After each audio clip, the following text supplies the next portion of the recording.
about $2 or $3, which just covers a copying fee. And inside the public domain programs, usually there's a text file, so you can print out a manual. So these usually don't come with a manual like the regular software packages. This first one here I'm going to put on is Chuckle Pop. This one here has got 400 jokes in it. And what this does is this stays in your computer all the time when you're computing. So I'll just put that in the drive door, and all I have to do is press Chuckle, C-H-U-C-K-L-E. And now what it's going to do is it's going to load up the program into the computer's memory. Now it tells me that it's already, the program is all there ready for me to use.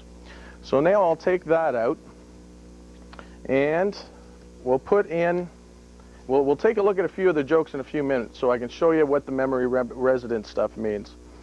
Now, this is for any of you new users. There are a lot of public domain programs out there that are made to help and assist everybody. This one here is called DOS Help. And the way that you get to that is just simply type in help and hit enter. And now what this will do, it'll bring up a list of all of the different DOS commands that are available in DOS 3.3. And what this does is you can go to any of the commands and check out in pretty well basic English what, say, disk copy means. And it gives you the purpose, it gives you the format of how you're to use the command, and it also gives you a few remarks. For instance, on disk copy, what disk copy is you're able to copy one disk onto another disk. So if you have files and you're doing a backup, or you want to, say, copy one letter to another disk, this is how you do it. Format, disk copy, and then you see how they've got the brackets there. It shows you how to do the actual command itself. And remarks is if you use a /1, it only copies on one side, and the first drive letter is D, which is the source drive. The source is the actual one that you want to copy, and then it'll come up and say the second drive is the target drive. That's the one where it wants to go. The disk copy command will copy an entire diskette and format the destination disk if necessary. So this means that if you have a brand new box of disks and you're doing a bunch of copying, then all you have to do is take the unformatted disk and put them in, type the disk copy command, and it will actually format the floppy disk for you. And if you have only one disk drive, disk copy will then tell you when to change the disks. So we'll just hit escape and go to another one. Let's say format. A lot of people, when they get their computer, you take it home, you turn on the computer, and you get this little flash flashing on the screen. So what this does is this really helps you get to know and understand your computer. And again, it only costs like $2 or $3, so it makes it really affordable for everybody. And now what it does here is it gives you all of the new commands, or all the commands of formatting a diskette. So this is like putting the grooves on it, or magnetizing the diskette to prepare the new diskette for data. So it's got every different command, and remove directory, select and set and share, and time and tree, verify, X copy, hard disk preparation, floppy disk preparation, this help program, and help in the mouse. So you can actually get a lot out of this $2 or $3 investment. So now we'll get out and let's go to a joke. Yeah, so all we had to do was press Alt-J, and Alt-J automatically brought up the joke, even though I had the other disc in there. So two golfers met at the club. I heard about your terrible tragedy last week, said one. Yes, said the other, sadly sipping his drink. I was playing a twosome with Winthrop, and he dropped dead on the 9th hole. I understand you carried him all the way back to the clubhouse, too. The first man said sympathetically, that must have been very difficult, considering Winthrop weighed over 250 pounds. The carrying wasn't hard. It was just putting him down at every stroke, then picking him up again that wore me out. Okay. Okay. I didn't promise the quality of the jokes would be great. I just said there would be jokes. But there's 400 of them. So we should read all 400? No. So you can go through all 400 of them. And then when you get to the end of a chapter, all you have to do is hit enter, and then it takes you into the next chapter. So it makes it a really excellent program to use. Now, let's get into something using proper grammatical things. This is called Easy Forms. Easy Forms, again, is only a $2 or $3 disc. So for businesses out there that are looking at investing in a computer system, to check out what programs are on the market, it's not a heavy-duty investment like a lot of people think. The actual computer, you know, back in the old days, what they used to do was they used to give the hardware and sell the software. That's how it used to work back in the old days. But it doesn't work that way now. We're in the 90s, I guess. So what this form does is, again, it just says press your selection. It says, number one, create, revise a master form. So now we'll go to number one. We'll take a look at some of the master forms that they have in here.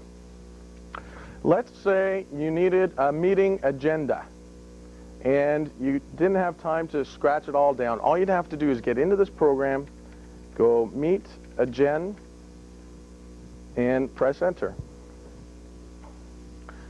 And then what it does is it pulls up the whole thing already done. Somebody took their time and actually created this program for us to use. So it's got the date scheduled, the time, the title, the purpose, results desired, location scheduled, and actual and meeting cost, and all that neat stuff. And persons attending, and then you've got a whole meeting schedule.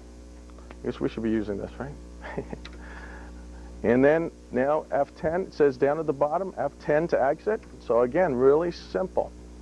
So we hit F10 and exit without saving, yes. And then we can go to another one. Let's say we want to go to a phone directory.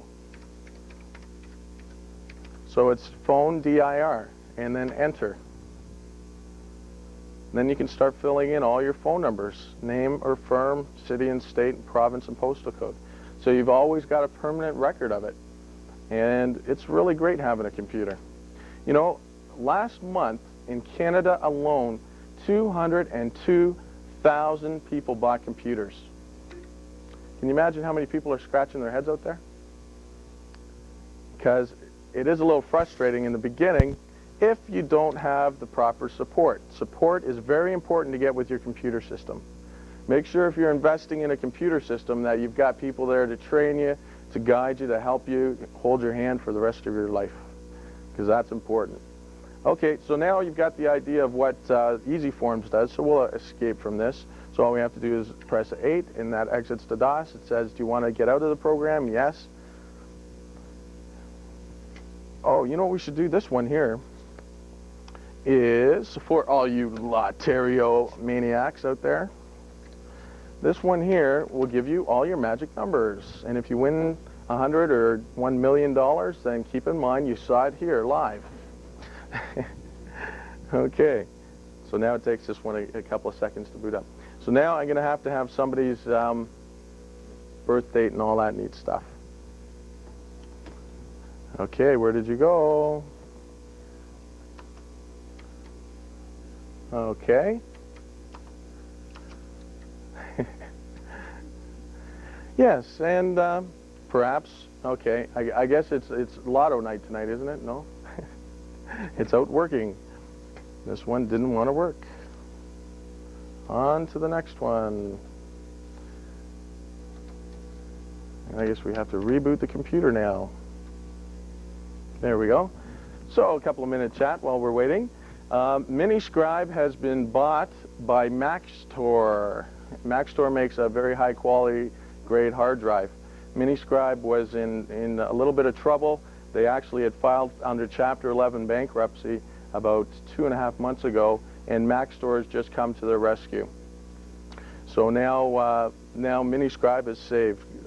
They're under a whole management revitalization situation.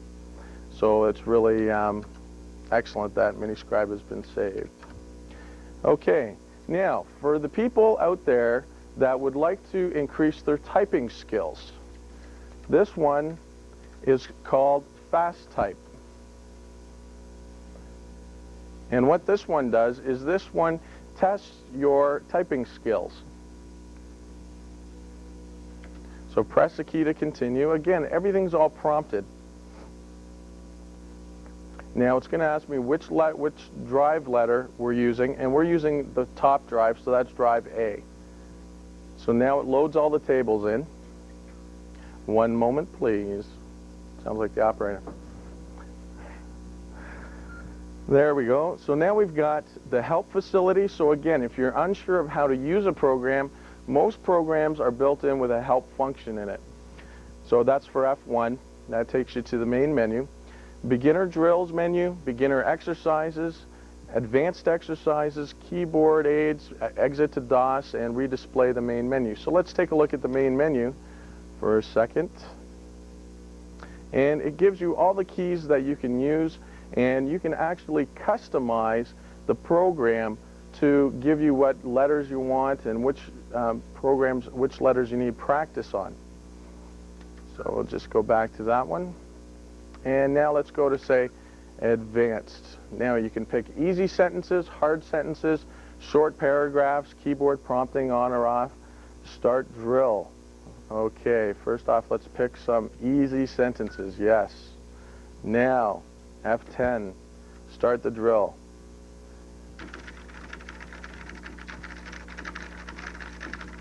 Oh, I guess I was too fast for the computer.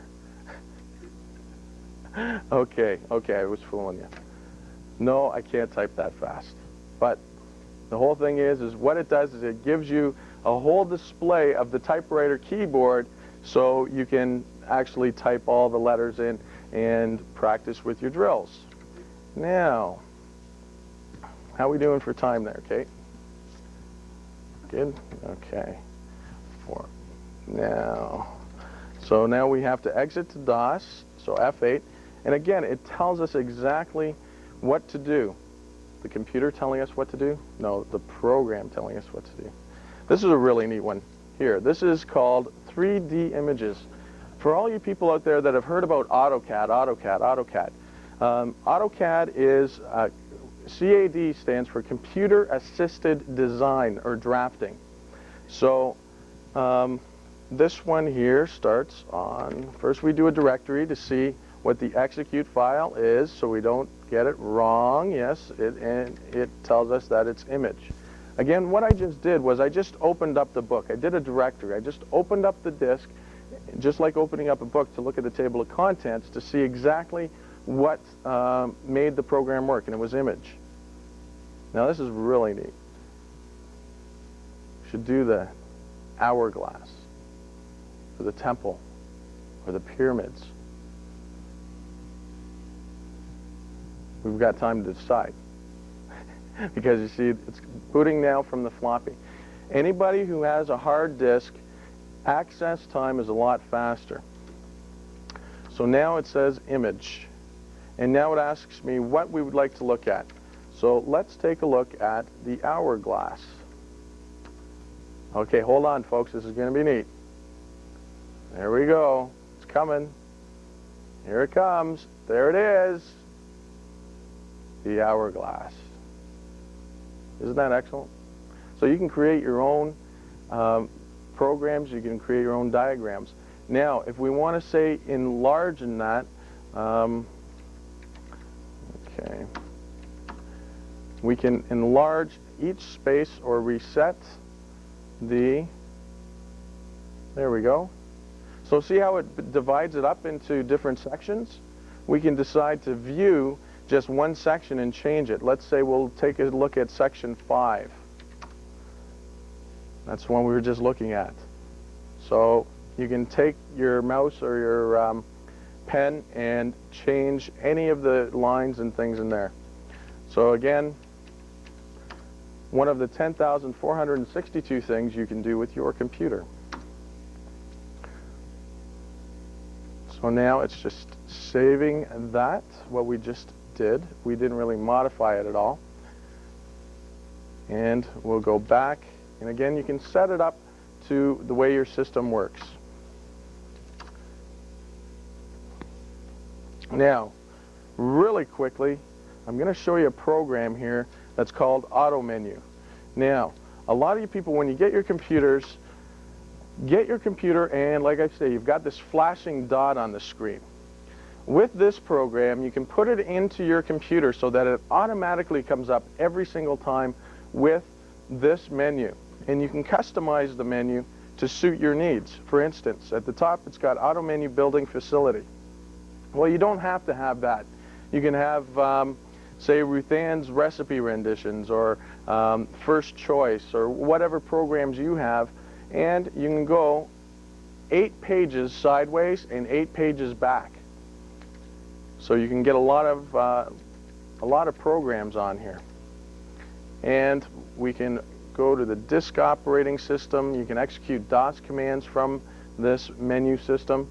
It makes it a lot easier for the new computer users to utilize their computer and really get the most out of it. This is how I've seen a lot of computers set up.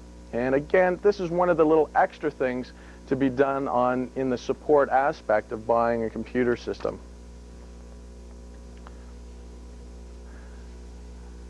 Oh, time for another joke.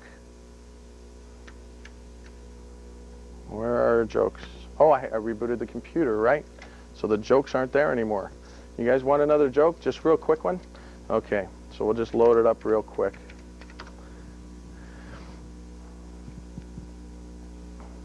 Just one really fast one, Rick. There we go. Okay, Alt J. Okay, the judge was lecturing the suspect. You were going over 100 miles per hour. Weren't you afraid of hitting somebody? What? Asked the man. On the sidewalk? Okay. Again, I didn't promise they'd be good, but you see, even David Letterman makes money doing this. Okay, what we're going to do now, I'm going to show you this really quick program. Oh, you got to take the joke off of there, though. This is a really neat program. It's 3 minutes. It takes a couple of seconds to wind up, but what it is a painting type program, and it has interesting images. So let's go to an interview with Ashton Tate, the producers and makers of DBase Plus and DBase 4, which is the one that we're talking about now. So off to DBase land.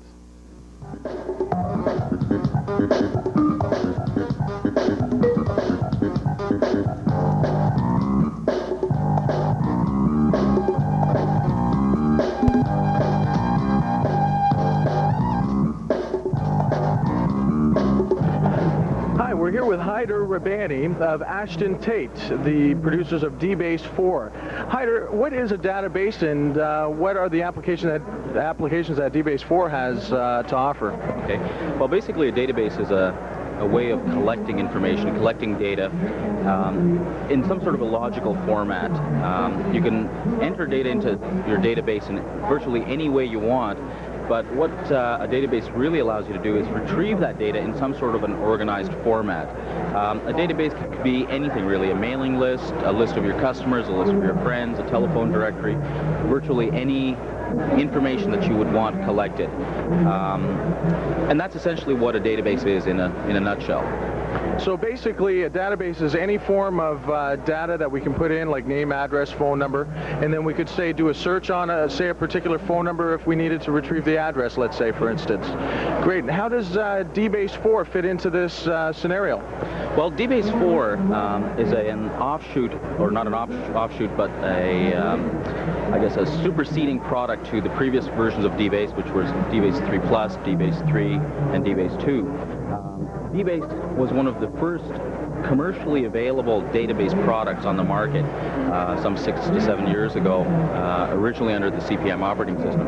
DBase 4 has come a long way in those years in that we've built a number of enhancements onto the database product in that what we're able to do now is things like have novice users, first-time users, or inexperienced users work with the product very easily and develop complicated complicated reports or complex data entry screens and applications without knowing very much programming at all. Fantastic. So this allows a person that doesn't know a lot about computers to build their own files and database storage. Absolutely. We have a unique user interface back here referred to as a control center, as you can see, which consists of 6 panels. There's a data file panel, queries, forms, reports, labels, and applications. It's an integrated system in that when you create a data file or you create a form to go with that data file, the catalog is automatically updated, and the user is basically prompted through each procedure or each step to the point where the system will even program automatically when you create forms or reports, and the source code is then available for editing if the user chooses. If not, then it's completely transparent to the user. Fantastic. Thanks very much, Hyder, for your explanation.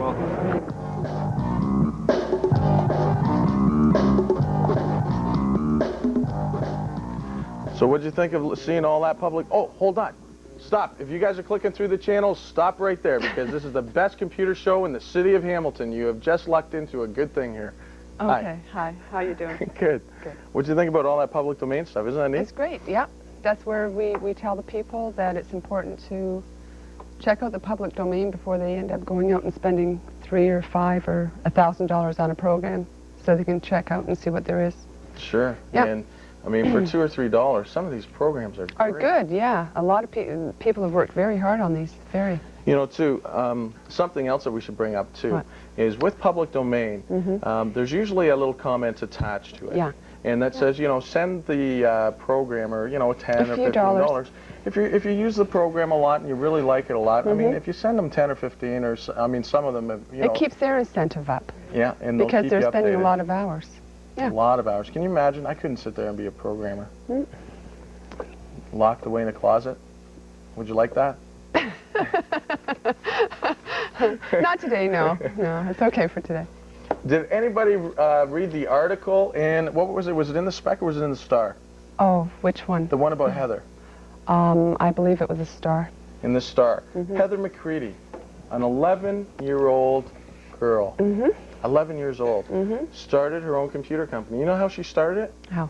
Her dad sold computers. Yeah. And he was going away on a trip to Montreal, and he said, okay, well, now I'm going to have some people calling here, and this is what you're supposed to tell them. And she got into it, and she was actually on TV today, 11 years old. I didn't see her. Well, no, she's 13 now because Now, the show's been going she's had her for, business for 2 years. It's a registered company.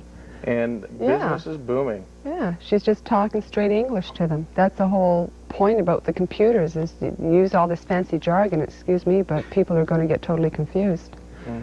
Yep. That's what she, you know, halfway in the article, she said that she talked to people and on the phone, but then after that, they would, when she saw them to deliver the products or whatever, that they were totally amazed that was, you know, this A young girl. lady. Yeah, why not? Nothing says that you have to be 20 or 30 before you start doing something. Yeah, that's excellent. The younger, the Computer better. whiz kids. So parents, Yeah. for you parents out there, there is a whole other world. If well, I'm sure parents understand anyway. It's the 1990s I'm sure that they do. and Yeah. stuff, you know, and it's great. It was good to see something like that in the paper, Yeah. taking the exciting. initiative. It's very... Hi, Brennan. Hi. Hi, how you doing tonight? Fine. I have Mark. I have a call for Mark and a question. Yeah. Fire away Yeah. Yeah. I'm calling to see, like, he has some programs, the programs he had early on. Yeah. Right. I was going to ask, how do you get those?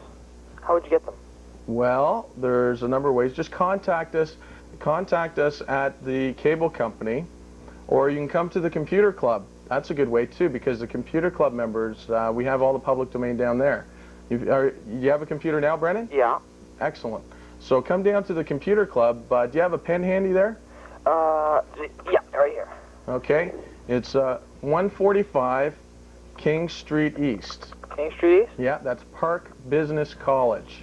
Okay. Yeah, these people have opened up the doors to the Cable 14 Computer Club and graciously allowed us to use one of their classrooms. Now, it's the last Monday of the month. Okay. What's the date on the last Monday of the month, Brennan? I'm not too sure right now. This is a quiz question now. I don't know if we're going to allow you in the club or not if you don't come up with the right answer. Yeah. But they're always held the last Yeah, the last Monday of the month. I think it's what, the 23rd? No, 28th? 28th. 28th. Yeah. Last Monday of the month, 7 o'clock 7 o'clock. at Park Business College. Okay, thank you. And good stuff. Talk to you then. Bye-bye. Bye for now. Bye-bye. Yeah, or actually we should have said, because you can write to the studio too. They'll allow us to do that. That way he can go down and he can talk to all the different people and you'll probably see an Check out awful- all of them. Yeah, yeah, because there's more than just 2 or 3 there. And get a listing of all of them. Oh, there's so many programs. So Yeah, it's great. Yeah. It's great. it's an excellent club. Excellent club. Oh, let's take another call here before we get too excited. Hi, Nancy. Hi. Hi, how you doing this evening? Oh, not too bad. Good. I have a Radio Shack, Color Computer 3, Mm-hmm. and I bought a disc system when I was down in Florida in January, but my parents just brought it home a couple weeks ago. And I was just wondering, these public domain programs that you're talking about, will they work on my computer or just on certain kinds? Just on IBM compatible. That's an older version of the Radio Shack, right? Mm-hmm. Yeah. No, I don't believe it will work on that one. Basically, these ones are done up for IBM, but I shouldn't disqualify this because there are public domain programs done up for Radio Shack Color 3 computers. Oh, okay. Is there any way to get a listing of those? Sure. What you can do, I don't have one handy with us, but if you want to write to Cable 14 with your name and address and phone number and all that, and then that way I can get back to you and give you a list of all that, or come down to the computer club meeting. Oh, okay. Thank you very much. You're welcome. Bye-bye. Bye for Bye-bye. now. Yeah, it's excellent. I guess we have some. It's really important to get this message out to people because they think that. The public domain? Yeah. I talk to a lot of people. We talk to a lot of people that don't even know what that public domain We keep exists. telling them. Keep telling them. Hey, Public domain. especially with the education system too, it's so important that just down the street here there's a building there that all the parents can go to For all the for things all at the the school. education programs that they have at the schools. Yes, Yep. That's right on Dundurn too. yes. Because you get a lot of parents that want to get the programs for their children, the ones that they're learning at school. Yes. And it's all there for you. All it is just ask the question. Amazing. Asking questions. Yeah. Knock and the door shall be opened. Here, there's an Seek article and you about shall smart cars. find. Smart cars hit the road. Computer map. Oh, yeah. Yeah. These are They were talking neat. about that a year ago. Now they're out in Japan and they're testing them where? In Florida Florida. and California. But they're not going to be sold anywhere other than Japan. And it's where it maps out. Right now it's not going to be sold anywhere other than Japan. I guess. What? Well, we need directions here, too. Maybe we can. But we can- Japan started the whole idea, I guess. Isn't that amazing? So they take Can you over. imagine what the year 1999 is going to be like? You know, Wow. we'll be sitting in these chairs and, Yeah. and talking about, oh no, we probably won't be sitting in these chairs. We'll be sitting in these great big, lazy boy chairs with all these remote controls and making things go all over the place, anything we want. Think the cars will be flying by then? You never know, right? The Jetsons, Mrs. Jetson. Hi, Debbie. Hi, Hi, how you doing tonight? fine. Good. What can we help you with? Yeah, I was wondering, do you have to have any special things or anything like that to join the club for computers, or do you have to have a computer at home, or because I like to learn more about the computers and that, and just in the future I may be buying a computer. Mm-hmm. And I Excellent. was just wondering, do you have to have any special papers or things like that, or a computer at home to, to No. Debbie, do things? No, I'll tell you, you're just as important as someone that has a computer or someone that knows anything about a computer. Because you have an interest, the best way to find out and start feeling a little bit more comfortable with it is to get around the people that you can ask questions with. And you can start getting some of the answers, and it's not as scary as I used to make it out to be. Oh. Believe me, I used to be afraid of it. My brother-in-law out west in Edmonton, Alberta, Uh-huh. he has a computer, And I don't know what the computer was for, but he told me that it was for his music, like he's in a band. Yeah. And I don't know what he meant by the band. I don't know what that kind of a computer could do, because also you could play games on it as well as for his music. Now, I didn't know, I understand the games, but I didn't understand the music, what he looked for in that music for his band and that. Well, the really neat thing about the computer is that there are programs made that you can just plug into all the instruments and everything, and you can just play away. Oh, lovely. And it will record every single thing that you did, so that you could play it back and pick out what you liked and what you didn't like, and create songs and all kinds of I'm going to buy one. Oh, it's great. Once you get it and you really start learning about it and you become curious on what you can do with it, that's the best thing about it, because really it's a never-ending system. You just keep adding more to what you want to learn. Oh. It's a lot of fun. Yeah. Oh, okay, then thank you very much. Oh, you're welcome, You're welcome. Debbie. Bye-bye. Bye-bye. You know what I think we should do? What? Is have demonstrations, just computer demonstrations, no sales pitch and all that stuff. Just a demonstration So, to for the show comfort people of- what to do with computers. Yeah. Because that intimidation is the biggest fear and the biggest thing that's holding people back from understanding and using these things. You know, they remember all these science fiction things, you know. Yeah. They're taking Computers over the take world. It's interesting, but it's excellent though, because if you do get around people. I remember before we started having the computer club, we could get involved. Excuse me. We would get involved with people, and their terminology would be like, well, excuse me, but you don't understand. Yeah, but you have to keep it. You have to keep it where the common person. I'm a common person. I'm a human being. So you are. Let's explain it to where everybody can do it. Thank you. I'm going to a call mark. Robert? Hello. Hello, Robert? Hello? Hi, how you doing tonight? Oh, 1 second. Turn the volume up. Oh, all right. Oh, there we go. Okay. I'm at the point now, shall we say, in my computer lifestyle where I've realized my applications. My girlfriend, she also has applications, so it's beneficial for both of us to buy a computer at this point in time. But there's really nowhere that I know of where you can find information on how to buy a computer. If you go to a sales room, so to say, they're very biased. They're trying to plug their product, of course. I was wondering what you could advise on that, where to find out about how to buy a computer. Well, I think, you know something, Robert? I think it's our duty, because of Cable 14, the station, and what this show is all about and what we're all about, is to have a demonstration. Would you come to a demonstration if we had a demonstration, like no sales pitch involved and all that? Would that be at your club? Yeah. The last Monday of the month. Well, correct? no, we'd have to do it at a separate time in the club, because you know the club is. We get into all kinds of new things. Certainly. Okay, well, tell you what. Let's see if we can organize something like that, because we've had a lot of want for something like that. So maybe we'll put something together for you and get back to you. Certainly. I'll keep on watching. Good stuff. Thanks for your time. No problem. You're welcome. Bye now. Bye-bye. You know something? That's a great idea. Yeah. I'm glad you thought of it. Oh, thank you. I am too. Hi, Ben. Hi. Hi, how you doing tonight? All right. Great. I've got a Commodore computer, and I bought a program for it called SuperText. It's a word processor. And I wanted to know if you could tell me something. It's set up for 80 columns of text. Right. But, like, I set up my printer right now. It's set up for 90 columns. Is there any way I can extend the column in the program so that I can print 90 characters wide?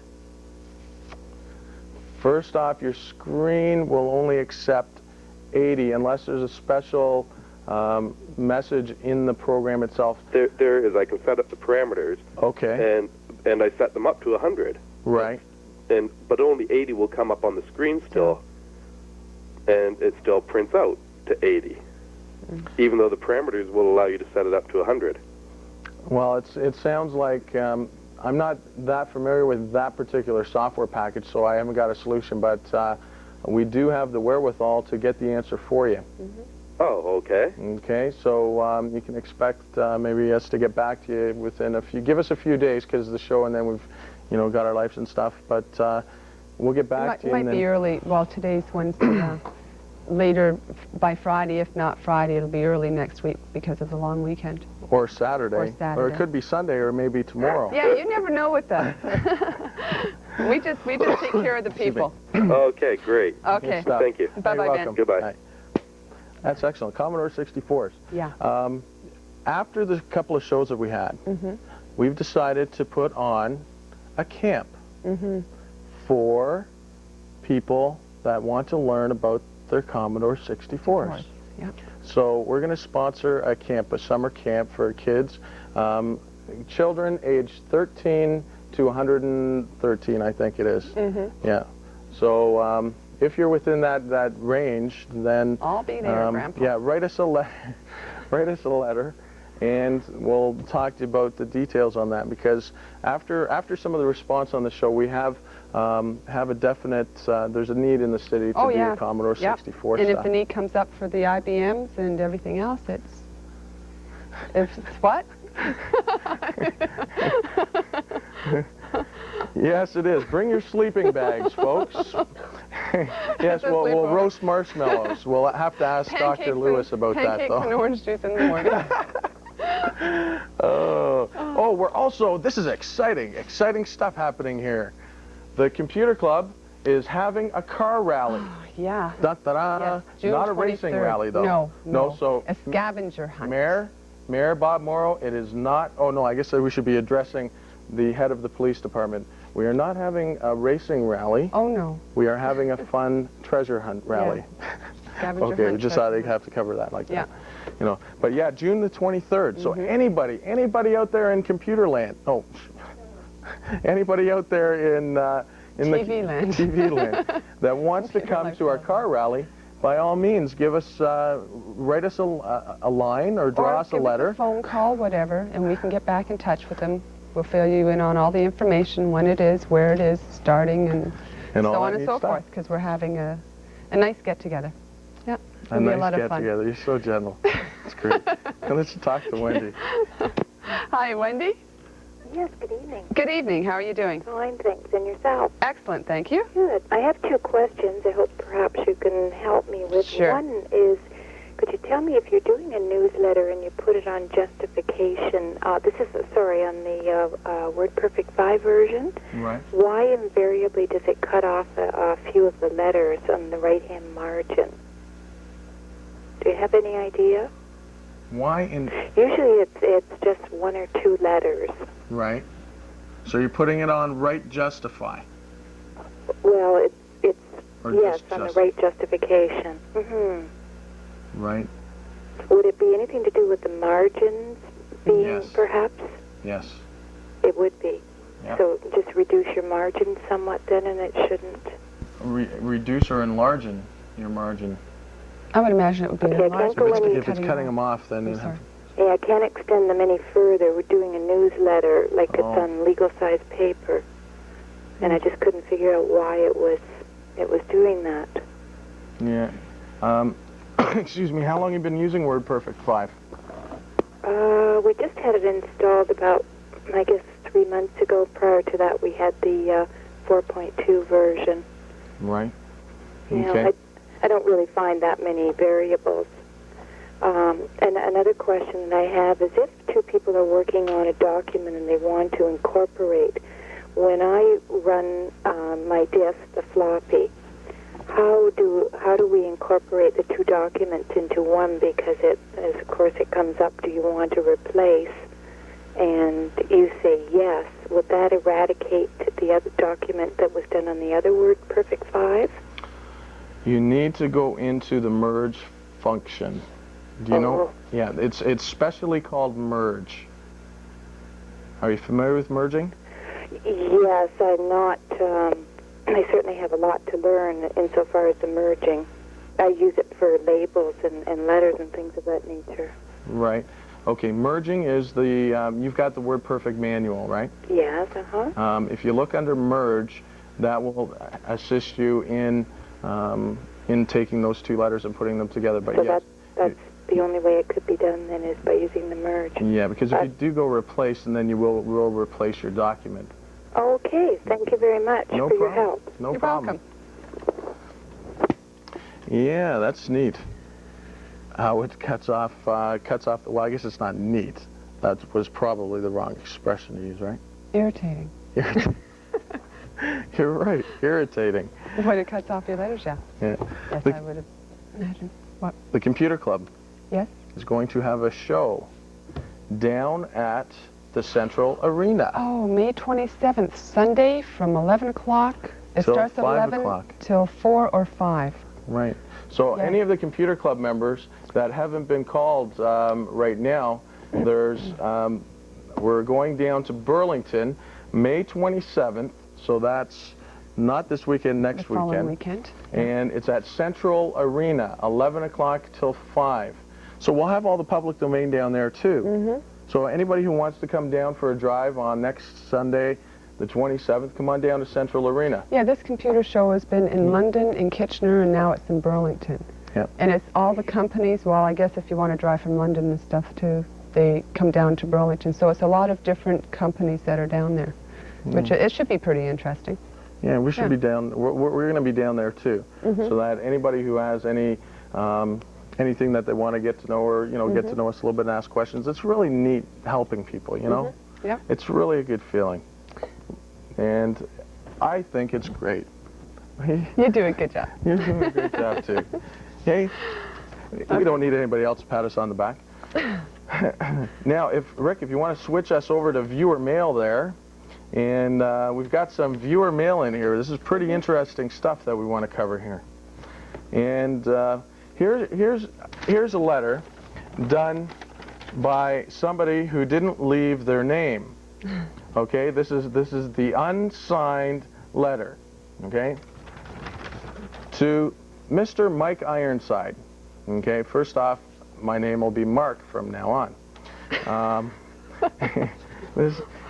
He's expressing his how we were talking about copyrights and public domain and stuff, and he mentioned that we should also tell the people the difference between shareware. Shareware not being the same as public domain, because shareware, in order to use the program and to put it into commercial use or whatever, you do have to pay for shareware. So it's a little different than public domain and stuff. And he also helps us out with our extended and expanded memory problem. This was really neat. 640K to 100 or 1000K, which is 1 megabyte. Okay, this is the subconscious memory. That's extended memory. And expanded memory is memory that's over 1 million bytes of information. Yes, very interesting. Good. But he shouldn't have been afraid, or she shouldn't have been afraid to sign their name to it. It's okay. We like to talk to people. Here. Don't say that. Oh, here. You can talk about this one. Oh, you go ahead. I gave all the viewer mail to you. Oh, okay. Mark Ironside, a few questions. Our company services. This is from Servalarm. And they do maintenance, and they'd like some information on speech signals for transmission across portable radios. That is really a happening thing. Someday, you know how we have to connect to the telephone line when we use our modem? Yep. We won't have to do that. You know, I have a thing, it's Laptops Work Anywhere with New Data Network, and they have the wireless data transmission network has gone into operation. It's where you have a laptop computer, and you can be sitting in the car up north and hook into, it's the same way as your cellular phones work. The laptop computer, you can sit here and contact your office in Toronto without having to do hookups. Wow. Yeah, that's neat. That's neat. I like that one. That's neat. Oh, that's wild. This is gotta be the neatest business, neatest world to Everything be is in. just going faster and faster. The industry is just fantastic. We better take Derek. Derek, Yes, you're still sorry. on the line there. Hang Hi, on there. Derek. Hello. Hi, how you doing? Fine, thanks. Good.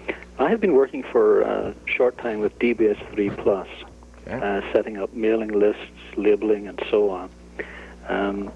But in order to drive that program using the command programming is a very slow, painful process.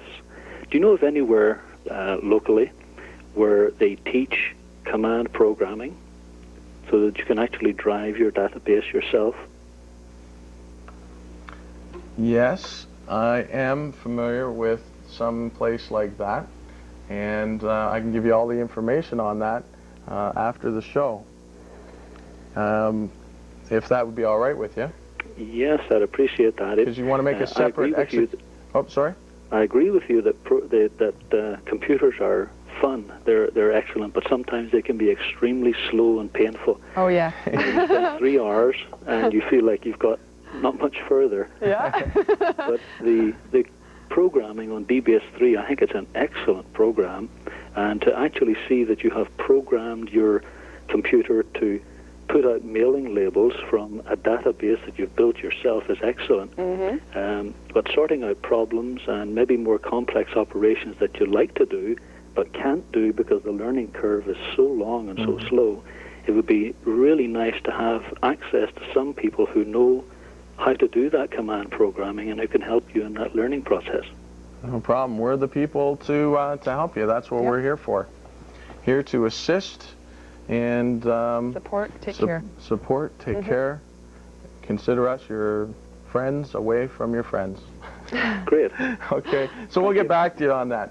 Thank you. And we'll take it You're from welcome, there. Derek. Thanks. Good night. Bye.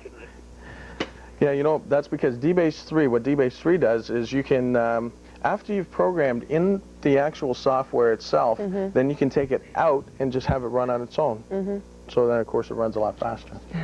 Just okay, I think it's time again. Yes, it is. Time for Dr. Computer. Dr. Computer, do you want to tell us all about floppy disks, please? Floppy disk care. Today we're going to talk about floppy disk care. Keep your disks away from a strong magnetic source. A lot of people store their disks on top of monitors, particularly color monitors. Color monitors have a very strong magnetic field. They can damage the disk, less so the monochrome monitors. Don't fold your disk. Floppy disk drives have trouble reading a folded disk. Keep your disks out of the sun. A lot of people will store their disks on the dashboard of the car, for example, or even in the glove box.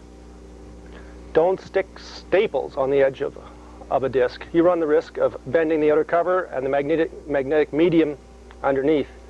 A common source of damage to disks occurs when people write on the label with a ballpoint pen. I've seen this many times. Again, the magnetic medium underneath is impressed and the data is lost. Keep the disk stored in a box such as this. This is an ideal source of storage. And keep the disks in their original jackets. Disks that touch can imprint on one another and damage the disk underneath. Finally, keep your disk away from high sources of humidity. Don't be tempted to borrow your friend's disk, for example, before he opens his newly bought package and perhaps steam open the license agreement envelope. It doesn't work. The disk comes out warped. Thanks, Mark. Welcome back to Hamilton's Computer Lifestyles, the Hamilton's greatest computer show in the world. Anybody who's flipping through the dials, stop right there. I've got some interesting things to show you here. I'd like to show you this resume that was done up on the computer. You know, they told us that we were going to be heading into a recession and all that type of thing. You heard about all that? Occasionally. Yeah, and what people have to do are do things that are creative in the way that they do things. And with the recession coming, this is a really creative type of way to do a resume. I mean, this type of thing gets attention. And the computer produced all this. We were talking to a lot of people that were talking about apples. I think this was done on an Apple Macintosh. And just the creative work that's done on this type of thing is just fantastic. It's good. It makes it fun to read it. Yeah. It's not just another resume. That's right. Who is this guy anyway? Andy Zalagi. Yes. I've heard of this man, the infamous Andy Zalagi. Yes, very creative. And that's excellent because... It is. It's nice. And, of course, graphic designer. And the neat thing about it is anybody could do that. Anybody could do that. Yeah. Couldn't they? Learn it. Yes. Just with a little bit of learning. Just a little I could bit. learn too. Oh, so maybe get some phone calls in here to tell us all about your problems. And we have some more viewer mail here. Oh, the that's easy for PC Dictionary. Dictionary and DOS manuals. Yep. Yep, Mr. Roos, we're going to drop off that Easy PC Dictionary to you. And we've also got the Easy PC DOS manual, broken down into simple English so that even your dog can understand it. And F.A.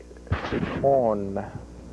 And these things, you know something? It makes me feel really good to get, makes us feel really good.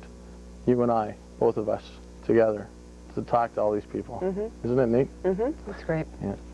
So, now, what everybody's been waiting for. Alex. Yes. Da-da-da. Bell Telephone has just put out a system called Alex. And Alex, it has been launched now in Metro. This went to, it was in Toronto, it was in Vancouver for testing. They were actually going to test it for 3 years. They decided to bring it on market because everybody loved it so much. And what this is a terminal that you can get for your home, and you can access pretty well any information. Now, it does cost, you know, dollars for the service charges on the line and that type of thing. But you can find out the latest things that are happening and going on. There are 300 services available. Yeah. Isn't that where you can find out about the flights, plane flights and everything too? Yeah. Yeah, I saw that a few weeks ago on the TV also. It was good. Yeah, so when they tell us to take off, then all we do is go to Alex and he tells us when. Can you type in your own information if you want to go on that flight, or does it still go through a travel company and such? I don't know. I guess That's a it good would. question. You might be able to get the flight free, so it'll have to still go through a travel company. Yeah, go into your bank account. They've got a grocery store. Geez, these articles are just coming out so fast. It's unreal. About the grocery stores right now, that they're saying you push a grocery cart around and you'll be talking to your cart. You're not talking to yourself anymore. You're talking to your buggy that you're pushing around and putting your food into. And it's going to tell you, it keeps track of... No way. Listen. You're serious? It keeps track, yes, I'm serious. It keeps track of the groceries that you buy weekly, correct? And if you go in this week and you decide not to pick that item up, it's going to tell you, you passed this aisle, or you pass this item, and that is usually on your list. No. Yes. Yes, you're serious. I'm serious. The talking grocery buggy. Yes. Ooh, done, done, done. So now I can program it to say, buy me Trix every week, or Cocoa Puffs, and you'll pick it up. It'll tell you you can't leave the store without buying it. No, still won't work. No fun. There's got to be some way. We got to get a computer programmer on that or something.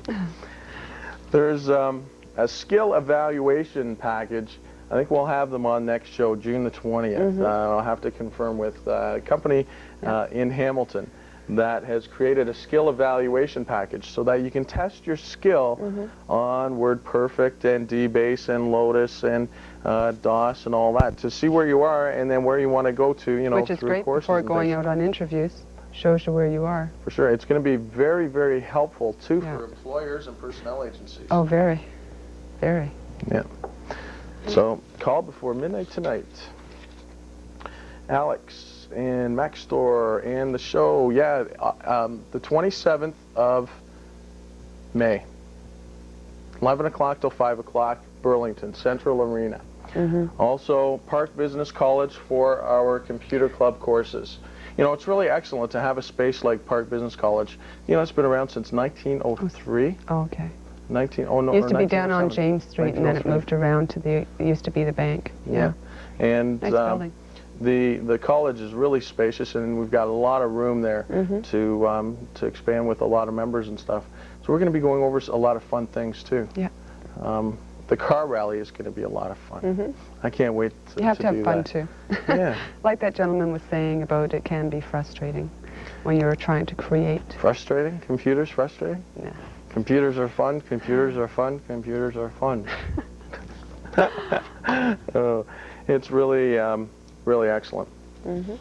Something else that's really excellent are projects like this. To find out about how you can make different programs work for you. Because basically, the sky's the limit. A program can be programmed to do just about anything that you could do manually and speed up the process a lot. So for you folks out there that are a little hesitant about computers, and maybe you're one of these types of people that say, oh, well, I'll never use a computer and all that type of thing. Well, I tell you, 10 years from now, it is going to be a whole other world. I mean, we got talking grocery carts. Yes. Yes. That's wow. pretty neat. What do you got there? This is, it says, from hot wrench to hot keyboard. It's about, it says, the grease monkey is being replaced by a new animal, and that's a computer by its side. And there was technology students from 10 high schools in the Hamilton, London, Kitchener, Ancaster, Brantford, Burlington, Milton, Paris, and Waterford tested their mechanical skills in the Canadian finals of the Fergus wasn't in there. Chrysler Plymouth CAA troubleshooting contest at Rosedale Arena in Hamilton. And the group from Brantford at the Brantford Collegiate Institute, congratulations, they won. Now they're getting an all-expense paid trip to Washington June the 18th to go into the troubleshooting finals against 50 teams from across the United States. So it's that's good. That's good luck, excellent. Brantford. Yeah, nice. Yay, the home of Gretzky. Yeah.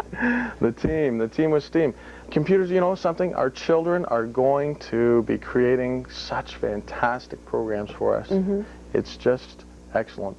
They're talking about all of the atmosphere and all that, and changing the environment you're talking about? Yeah. Oh, it's important. It's really serious.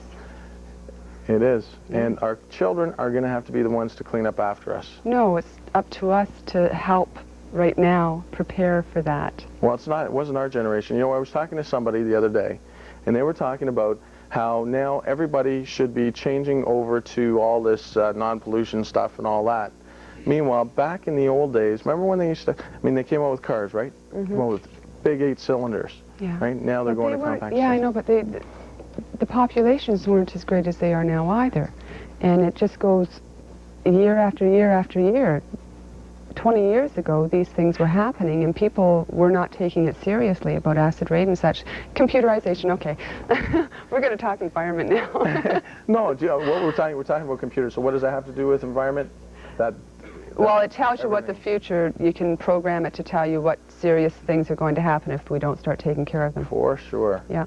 Okay, so I guess this is Our next all show. for this week. Yeah, June the 20th. June the 20th, Wednesday, 8 p.m.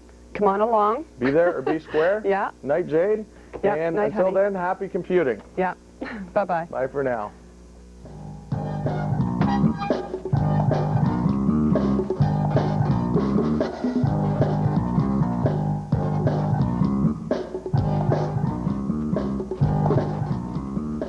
If you missed getting in on the lines, we want you to write to Hamilton's Computer Lifestyles, care of Cable 14, 150 Dundurn Street South, Hamilton, Ontario, L8P 4K3.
Welcome back to another exciting episode of Hamilton's Computer Lifestyles. If you're joining us for the first time, we're the #1 computer show in Hamilton today, assisting Hamiltonians in learning all about computers and their computer parts and how computers are relating in our everyday life. This evening, what we're going to do is take care of a major job for a lot of companies and people out there that are trying to learn how to develop their skills in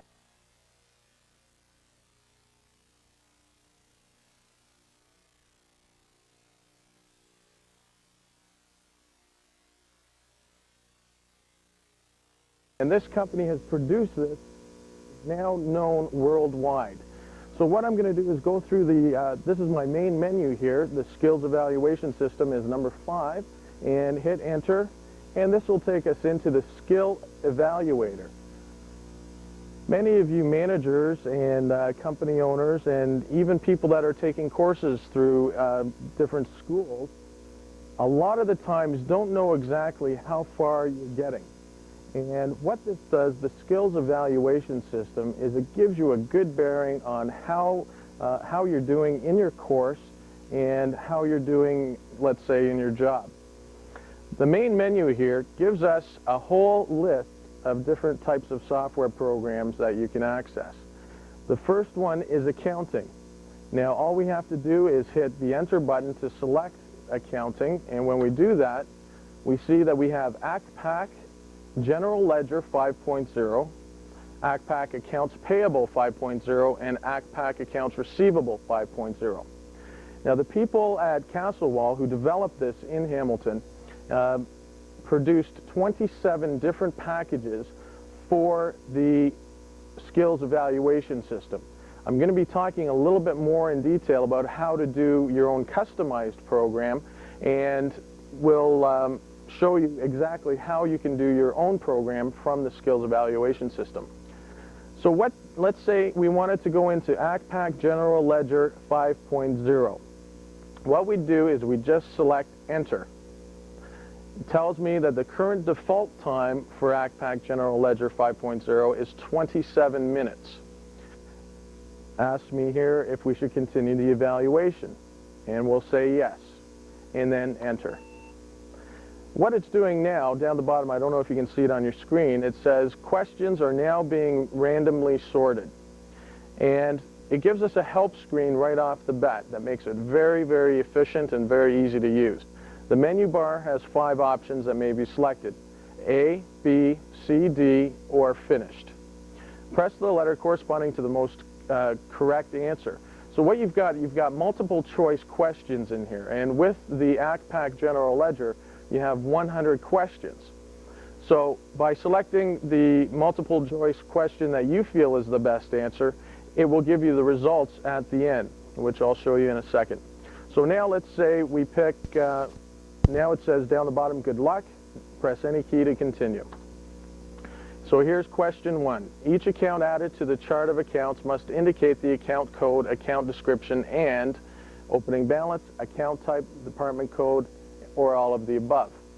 So what you do now is you pick the answer that corresponds to that and just hit A, B, C, or D, and then hit enter. And then it goes on to question 2. So obviously I'm not going to go through the whole system here, but I'll show you a few examples of the other skills evaluations that are in here. So then you go through and pick your answers, and when you're finished, it says the letter F for finished. Do you wish to conclude this evaluation? Yes. Are you sure? So now if you did that by mistake, it gives you another option to go back into your evaluation so you wouldn't lose it all, but I'm sure that we're exiting now. And now it tells me that the evaluation has become completed. So all I do is hit 2 keys, Control End, and down the bottom, I don't know if you can see it, but it says enter candidate's name. So I'm going to put Mark in there because that's my name. And it tells me that I got 3.9%. Well, that's not very good. So I guess I'll have to take the evaluation again someday. But that's obviously only because I went through 3 questions. what the skill evaluator does is it takes you through and judges the results from initialization, and in this particular case, ACPAC is transactions, reports, and general information. And it bases your skill on the amount of time that it takes you and the amount of correct answers that you actually got right.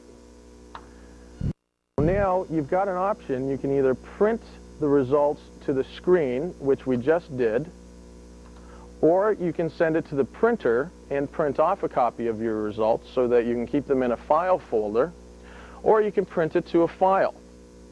So this means that forever you can update and increase, once you've increased your knowledge, you can take the skills evaluation system over and over again. So that way you make sure to keep on top of how much you're learning at school, let's say. And then we'll return to the main menu. And if we wanted to go into accounts payable and accounts receivable, we would just follow the same principles as we would with all the other ones.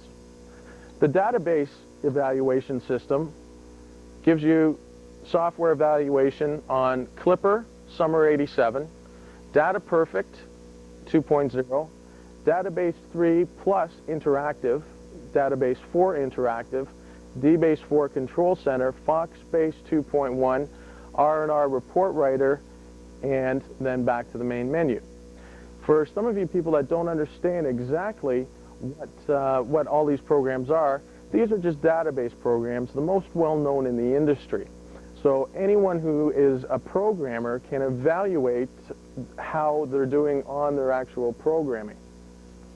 It also gives a manager, or say the owner of a company, a good handle on exactly how much training their people would like to or would need to have. Because in this world of computers, a lot of companies are going totally on the skill that they have when people walk through the door. And a lot of companies aren't doing a lot of training. They get into the 1-minute application or into their application and then get back out of it again. Where this comes in handy is you can evaluate the skills on different programs, and then you're able to see exactly what your people would need to learn or what you would like to learn if you're going to school for these types of things. It also has desktop publishing, which is an excellent one on Ventura Publishing. It's got 1.0 or 1.1 and version 2.0. Networking, if you have a network in your office and you want to check out how you're doing, evaluating yourself on, say, the fundamentals of Novell, it's got Novell NetWare version 2.0, Novell NetWare version 2, and this is for the systems operator, and Novell NetWare 2.1 for the systems operator again. Now this one here, operating system, this one gives you microcomputer fundamentals. This is a great tool for everybody that's learning how to use computers. The default time on this one is only 15 minutes. And again, it's randomly sorting the questions, so it isn't a matter of somebody memorizing all the answers to get a better score. Again, we get our help screen. Which of the following sizes of floppy diskettes is not valid? 3.5, 5.25, 1.2, or 5.5? Well, the answer to that one is, say, 5.5. So then we hit enter. What is the command to prepare a new floppy disk so that information may be placed on it? Format A:, structure A:, sector A:, or restore A:. I know everybody at home's going, oh, I know that one, I know that one. Format A, right. And for the people that don't know that answer, then this gives you a good handle on exactly how much you do need to know, and you can keep track of and make goals as to when you're going to accomplish goals. So again, it's a very simple procedure to go through. The people at Castlewell were brilliant to do this. And so I'll go back out of that, evaluation completed again. And you can keep, in this particular case, this evaluation gives you experience on the keyboard, the terminology of the computer, hardware, and general. So it gives you a good idea of where exactly you are. So again, you can send it to a file in your computer or a floppy disk and store it there, printer or the screen. So we'll return back to the main menu, and it also goes into spreadsheets, so you have Always in there, Lotus 1-2-3 and Symphony. Word processors, you have Microsoft Word 4.0, Multimate Advantage 2, PFS Write, WordPerfect 4.2, 5.0, the WordPerfect library, and return to the main menu. Now, you can also set the default times on the different packages. Let's say you thought ACPAC was, say, too hard for your people or whatever the case may be, or for yourself. You can set the time at a different time. So in this particular case, it's set at 27 minutes. Set new default time at 28 minutes. And default time has been changed from 27 to 8 minutes. Is the new default time correct? So it always gives you an option of changing the time. So I'm just going to leave it at 27. It tells me that it hasn't been changed. And you can do that change with every one of the word processors. Statistics is a really good one because you can accumulate statistics on every program and every evaluation that you do. So it's a matter of being able to see exactly what you've done on a progressive basis. So let's say take a look at viewing the statistics, and we can see that where do we want to check? We'll check microcomputer fundamentals, let's say. And we find out that these people in here have received these marks. The minutes and seconds that it took, the date, and exactly where they got the correct answers and where they didn't. So it makes it a very easy system to follow and a very good tool for everyone to have for learning about computers, because it gives you a really good handle on exactly how much you do need to know. Now, custom evaluations. This one is really interesting. There's two packages. One is the skill evaluation system, and this one includes everything that you see on the screen right here. Now, this other package here, this is called the Skills Evaluation System Architect. And what this does is it allows you to custom create 100 of your own questions. Let's say if you were a leather manufacturer, for instance, and you wanted to have 100 questions on leather manufacturing. You could place 100 questions in there, give multiple choice answers, and then select the right one. So that way you know that when you're interviewing somebody, they have the right candidate, or at least you're able to evaluate their particular knowledge on every different aspect of your business. So the customs evaluations, I mean, can be done with all kinds of different products. Or services, or when you're training somebody or interviewing somebody, or able to do some type of evaluation to see exactly where their talent lies.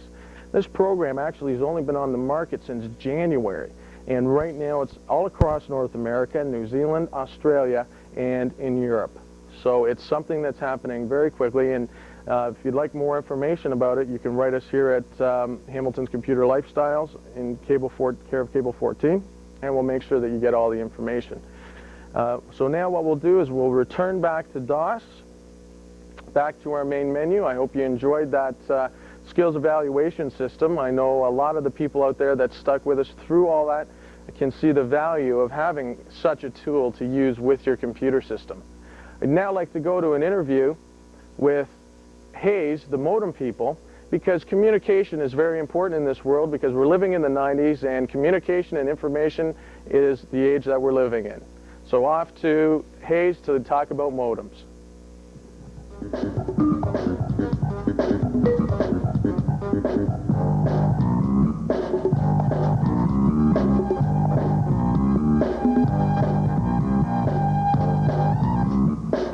I'm with Ken McClellan of Hayes Modems. Ken's going to give us a description of what a modem is, communications, and what we can look forward to with Hayes. Hi, thank you very much. Essentially, what a modem is very simply is a device that allows commuters to communicate over the telephone line, just in the same way that you would communicate with somebody else, another human being. modems go from very sort of simplistic devices like acoustic couplers, where you're actually hooking a telephone into to a rubber cup, all the way out to a little box that's no bigger than a shoebox that allows you to communicate huge documents in a very short period of time. Excellent. I've heard a lot of talk about the 9600 baud modem. Can you give me a little description about what this new one's about? Okay, well, we've got two modems that are actually fall into the 9600 baud category. We've got one that is what's called a full V.32 modem, and that V.32 refers to a standard set by the Consultative Committee for International Telephone and Telegraph. This is a full duplex modem, and it'll communicate with any other V.32 modem. In addition to that, we've got a modem that we call our V-Series modem that is a half-duplex modem that contains a standard V.42, which is an air protocol. And also we have our own proprietary data compression in that as well. There's a little bit of talk in the industry about what will be the standard de facto in the 9600 baud area. What's Hayes' stand on this part? Well, we adhere very closely to the standards that are set by, again, the CCITT, or the Consultative Committee for International Telephone and Telegraph. So we'll be following, as those standards continue to be set, we'll be following very closely to those. Fantastic. What types of new things can we look forward to with Hayes? Well, we've got two new things at the show that we're quite excited about. One is a series of fax modems. 3 internal fax cards and 1 portable fax that you can carry along with you, in addition to a personal modem, which is a 2400 baud modem that's all contained with the power supply, with the cabling, and the phone connection, all in one, and something just a little bit bigger than a cassette tape. So this means that someone can actually carry around a modem in their car and transmit, let's say, by cellular telephone? Is that what that incurs? Well, with this particular modem, it'd be a little bit difficult because of the power supply issue. It's not something that would be run off a 12-volt, say, a cigarette lighter connection. But it's certainly something you can carry around to a hotel room or to an airport and very quickly connect it up to just a normal 110-volt power supply. Fantastic. Thanks very much, Ken. Okay, thanks for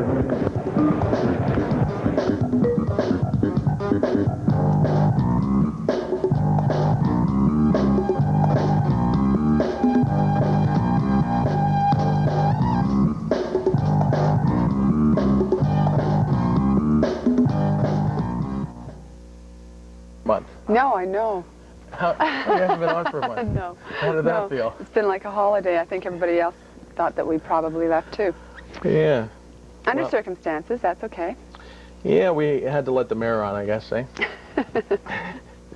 So we've done a lot of exciting things in the last month. Yes. And something that I want to share with everybody is the books that we got from the Computer Learning Foundation for the computer education really have been excellent for people, and give you some idea of some of the programs that are available. They've got a whole list of programs in here, and here's one for Managing for Success. This is a good one for anybody who owns a computer and has their own business. Managing for Success is a business management simulation. The user is CEO of a major corporation with 8 departments: research, development, finance, engineering, materials control, manufacturing, production, quality control, and marketing. What the challenge is to see if your company can become successful. Mm-hmm. So a lot of people can have all them organized. Yeah, and they're faced with challenges and different questions, and they have to deal with all of them on a collective basis and come to decisions and all that type of thing. That's a university guide. Yeah. Yeah, and it's got 2 Ventures Business Simulator, dreaming of becoming the next Lee Iacocca. So it's got a lot of plus Newsmaster, which does up news type or newsletters and things along that line. These books are very valuable to have get all that information. And all this is available. And the other books that we have too, it has children in there that have been in kindergarten and they've been taught on the computer, and they've designed their own little programs to keep track of. Yeah, it's funny you bring that up. Oh. Grades 6 to 8. Oh, 6 to 8. Lesson plans. This is great. Okay. If you have a child, call in and give me the grade that they're in, and then I'll give you a lesson plan for them. And like one here, this one's for mathematics, collecting data and graphing. The object is to collect, organize, and arrange information in a pictograph. And create a survey and administer it to the class. So that's set up for a classroom situation. So create a bar graph on the computer. And that's excellent because there are so many different graphs to create. So anybody who's got a problem in Hamilton about what to do with their computer, give us a call before midnight tonight. Actually, we're only here till 9 o'clock. So better get them in quick. Okay. Okay. So you've got a lot of interesting articles. A lot of things have been happening in the computer world in the last few months. A lot has been happening. I have just a few. This is a device that they've created to put wristbands on patients, maybe Alzheimer's or people that lose their, I would specifically say maybe Alzheimer's patients, because you hear of them wandering out of the building and the next thing you know is they've been found and hopefully they're okay. But there's a new device. It's just like a wristband, a watch, and they have them all set up on the computer in the home that the patients are, and they can get the beep from it. So this way they don't wander too far, hopefully, or they get noticed right away that they're gone. Yeah, yeah, that's just one little thing. That's Keeps track of them. That would be good for wandering husbands or something too, eh? Well, you've got a wandering husband. I'm just joking, yeah. Then let him wander. Where is he? Where is he? That's excellent. Did you know that last month in Canada, 202,000 computers were purchased? Yes, I did. So you can imagine how many people And that's just in Canada. Just imagine around what is happening in the States and around other parts of the world. Oh, yes. Yeah. We're into the 1990s, full-fledged, 202,000. So you can see some people that know about computers are sitting there doing their work and all that type of thing. But I'll bet you about maybe 70% of those new computer users are turning on the computer for the first time and waiting for it to do something. Well, that's what I always thought computers were supposed to do. Nobody told me any different. Get this little blinking light on the screen. Yeah, yeah. And, well, that's excellent. So I wonder if anybody has any problems that we can take care of now in Hamilton. With software and such? Oh, what's a few different software programs that are good for people to use in their homes? If I was going to use an accounting system, which type of accounting system would you suggest for home use? Because I think it's just as important in the home as it is for a business. It doesn't matter. You can still keep statistics of all your finances and where your mortgage is going and how much you've paid on it and what the future is if you only do it on a monthly basis, what it's going to be ending up in 25 years. You can calculate all of your interest within a few seconds. Yeah. And the interesting thing about that, too, is you're able to produce graphs. So you're able to produce a graph from the results over the course of the years and see if you're even keeping up with inflation. Yes. And that is so, so important. But to answer your question about which package to use, there are a number of public domain packages that are like $3 to use. Then you can go up to a package, let's say something like Quicken. Okay. That's included with First Choice. And that's a basic accounting package set up for home and budgeting and bank accounts and credit cards and things along that line. Now, if you want to get into, say, assets and liabilities and, excuse me, actually dividing everything up into its accounting type system, then you go into something like Bedford to begin with. Yeah, that gets a little bit deeper into the accounting. And I also heard something about with the Bedford package, though, that if you put the amounts in and if you make a mistake, you can't get back into it to correct it.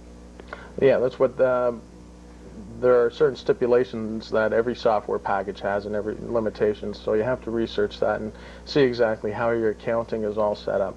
I think I'll stick with New Views. And then you can get into things like New Views and ACPAC. ACPAC is made for large corporations and for major corporations that do millions and millions of dollars. So there's a whole range. And the interesting thing is to make sure to do your shopping, to make sure that your needs are met and that you're getting support from the computer system if you're investing in a computer system. remember that software package that I purchased a little while ago for JD, and it is it Read and Writer.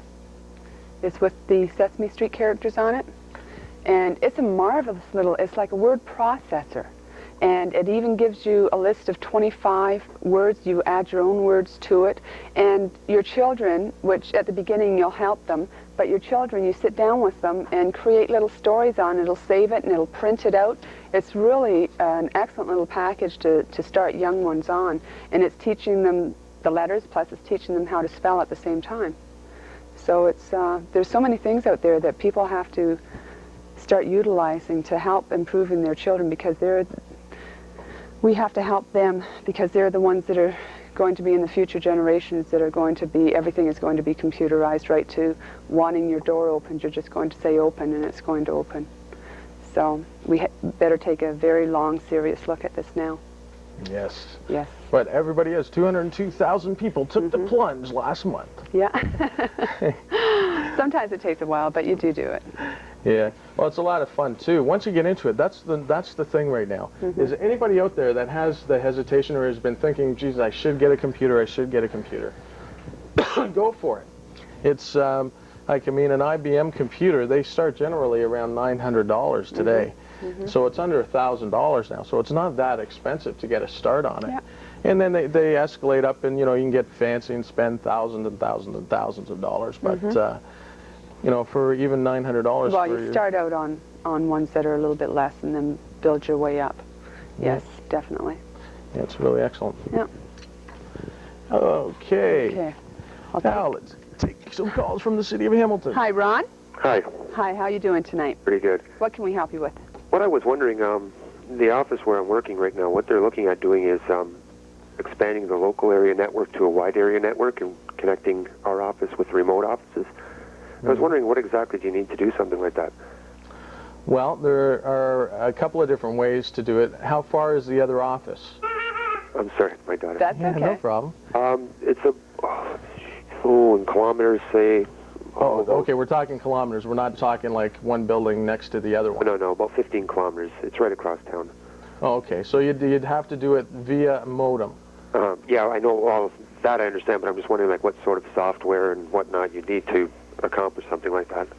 Yeah, you'd get involved in a lot of communications. It actually is a system that has to be engineered for your specific uses, because all of your programs have to be able to be transmitted by blocks through the telephone line. What does something like that usually run, price-wise? Oh, it all depends on how many terminals you're using and you know, exactly what you want to accomplish at the end. Like, I mean, I've got a modem on mine, and it's not hooked up to a network, but I mean, it's just a matter of having another modem on the other end. That's kind of what wide area means. So then it would just be two modems really connecting? There's nothing that needs to be in between there? Oh, well, there may be interfaces that are needed, boosters that are needed. A lot of those things are that's a real in-depth engineering type article. How long have you had your local area network now, Ron? Oh, about a year. Well, actually, about 9 months. Excellent. So yeah, that's the way that everything's going now, is remote communications and tying up all the offices. The insurance companies, of course, the government, they've been doing it for a long time, but a lot of smaller companies or franchises, things along this line, are doing it. So it's an excellent decision to go wide area. Okay, terrific. Thanks very much. Okay. You're welcome. Bye for now. Good. Yeah, I was just reading one of the articles that I didn't bring with me tonight about there's a company out there that is getting a whole list of, maybe it's this one, no, they're putting together like a Yellow Pages book, and they're having everything, it's all done by computer, but seeing it's the first time out right now, as I believe it's already in the outside world, if you want to call it. And you call into this to find out about any other company that trains people or does any type of technical work on computers, or repairs, or I guess satellites, faxes, anything like that. Excuse me. And they oh, help me along here. They do it with the training You're able to, what you're able to do is go into a database and yeah, but they search do it through the computer. So we're at home here, and we can hook up with this company that has created this, and it's $2.65 a minute right now, which comes out to be pretty expensive. But if you're looking, no, $2.65 a minute, $600 and some an hour though. But the organizations or large corporations that are out there, if they want to be able to find out any type of education systems and trainings that are out there, they can hook up into this, and they can do it just within a matter of a few moments and find everything now, instead of the normal way is sit down on the phone, go through the yellow pages and try to find everybody that you're looking for, and then you still go out of the city anyway to find more people. Yeah, you do. Yeah, well, see what the database does and what the computer enables us to do is to say if you were looking for a purple hat with a red ribbon. So I can have fashion shops.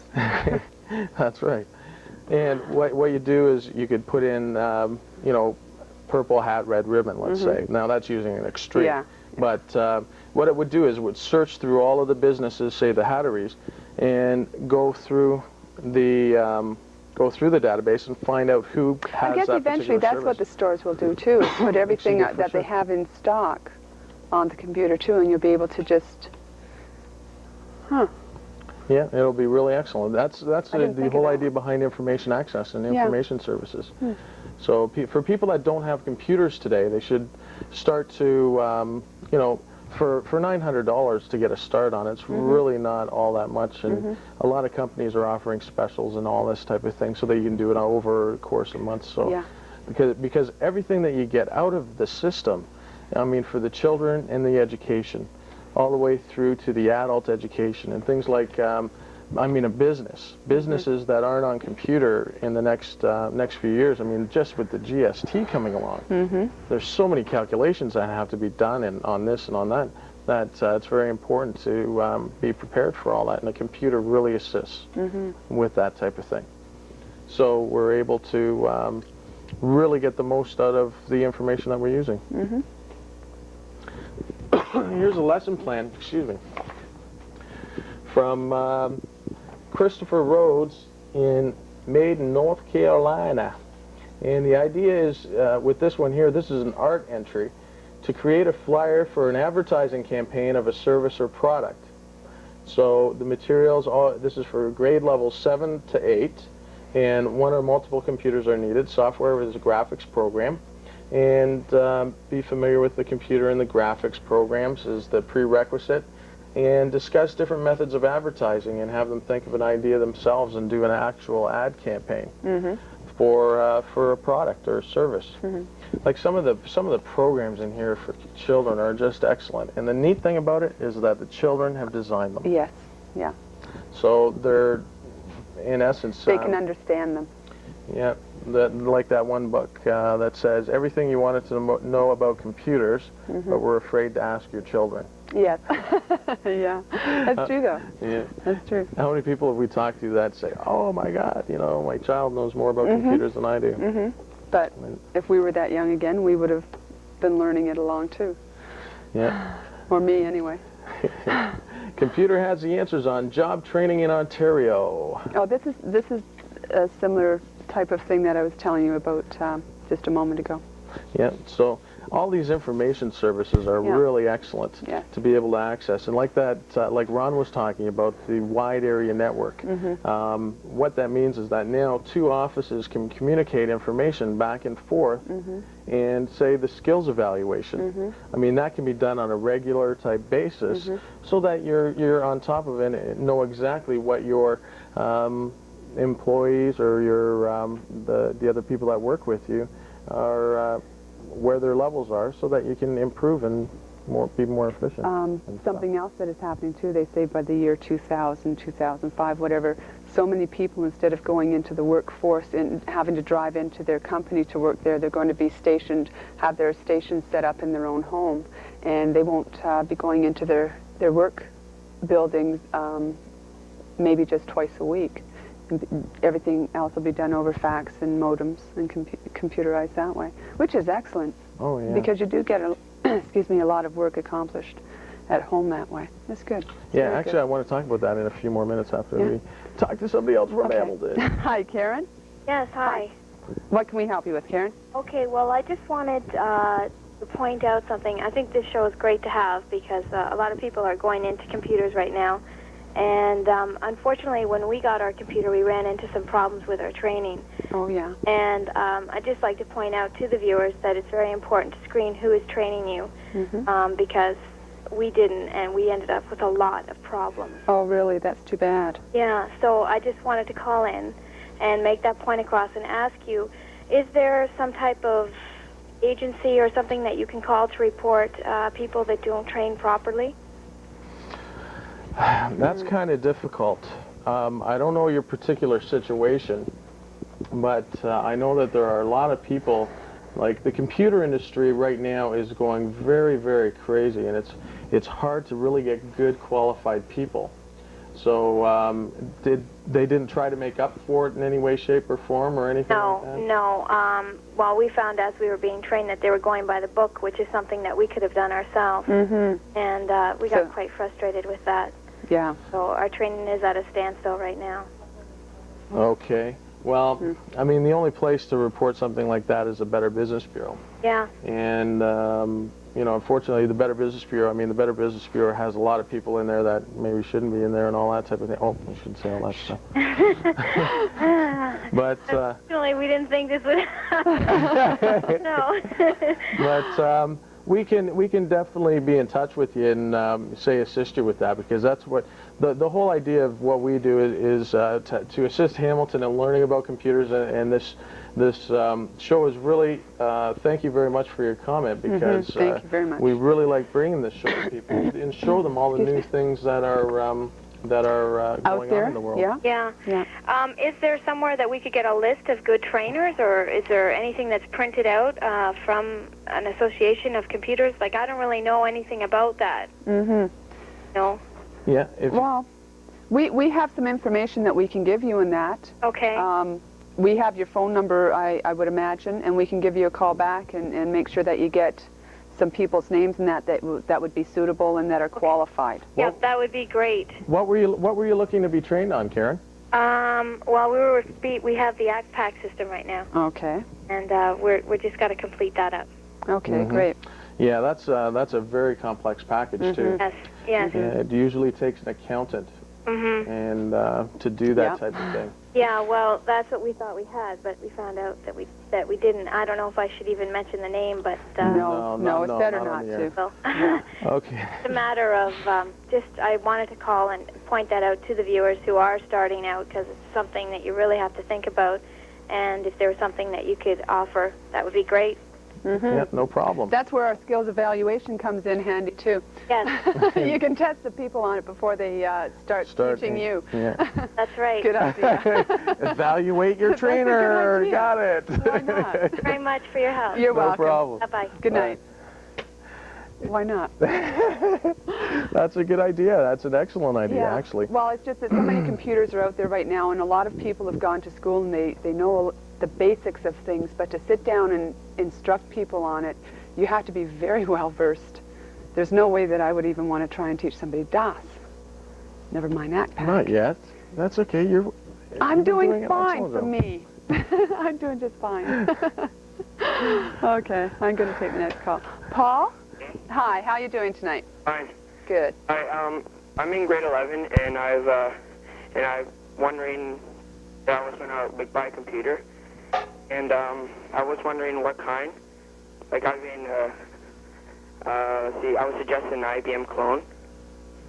Okay. What would you like to do, Paul? Well, like, hopefully do papers and in the future, hopefully go into economics. Okay, then an IBM compatible would be an excellent choice because of the business capabilities and the.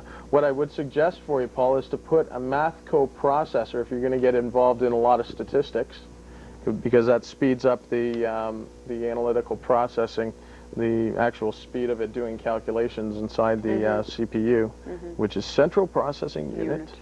And I would suggest if you're going to do a lot of economics type work or a lot of statistics, to buy either an AT or a 386. Okay. Okay? Yep. Good stuff. So you're going to be using it now in high school for your doing your essays and that type of thing? Yes, I am. Okay, yeah, IBM definitely would do an excellent job for you then. Okay. Be good. Okay, thanks a lot, Paul. Bye. Bye for now. Getting back to that in the home business type thing, a lot of people can really, once we get involved in that, a few years down the road and it becomes more and more popular, people will actually do more work. These are what studies have shown. Because you can get up at like 2 o'clock in the morning and do 3 hours of work, and then, you know, or whatever the case may be, and work when... They're more productive. Yeah. Because they're not put under, you're working from 8 till 4 or 9 till 5, and they still get everything accomplished, and usually more if you're doing it out of the home. Yeah, a lot of creativity too. Plus, people get to see their children. Yeah, which I'm sure that they enjoy doing. Yeah. Hi, Dave. Hi. Hi, how are you doing tonight? Okay. I had a question about choosing a VGA monitor. How do you decide when you need a multi-scanning VGA monitor versus a standard, normal, inexpensive VGA monitor? Okay. When you can afford it. Than that. Yeah. Actually, what are you using your VGA for right now? It's used for business applications, mostly accounting. But I like to in my own time goof off with it. Yeah, so I'd like it to do a multitude of tasks. Where the multi-scans, multi-syncs really come in handy is when you're doing a lot of graphic work. If you get involved in, let's say, doing a lot of charts and a lot of, well, you're in accounting, so you would do a lot of statistical type work, wouldn't you? Not a great deal of statistical, no. No? So you wouldn't be, say, comparing the bottom line on this to the doing graphing and that type of thing wouldn't be important to you right now? I'd like to be able to move up to Windows 386. So I don't know if I should go to a multi-scanning then. Well, Microsoft Windows 386 will work on a VGA, no problem. So it's not really needed for doing that. It gives you a clearer picture, and it gives you more graphic capability. So I would say if you were going more graphic-wise, then it would be a little wiser to go to a multi-sync or multi-scan. But if you're, doing a lot of figures and doing a lot of work that doesn't require multi-scan, then that's a justification that you would have to make if you wanted to spend the extra money. Okay, thank you very much. No problem. Bye now. Have a good night. Bye-bye. Well, that's excellent. They've got now, what he was talking about, multi-scanning monitors and stuff. They've got monitors that are identical to TVs now. So it's not very long until fiber optics is here. And I wish I wouldn't have forgotten all of my articles, because there was another one that I had. Well, let's talk about it. And it was there, I think it was the quote or something on it was something similar to a paperless office. But you sat there and the screen in front of you was a very nice size screen, and you just sat there, and the person that you were talking to on the other end with this keyboard right in front of you was pictured right there, and you were sitting right there in the office at the same time. It's great. That'll be fun. That's like having the telephone and being able to see people and talk to them. And that actually they just broke through that technology about 6 months ago.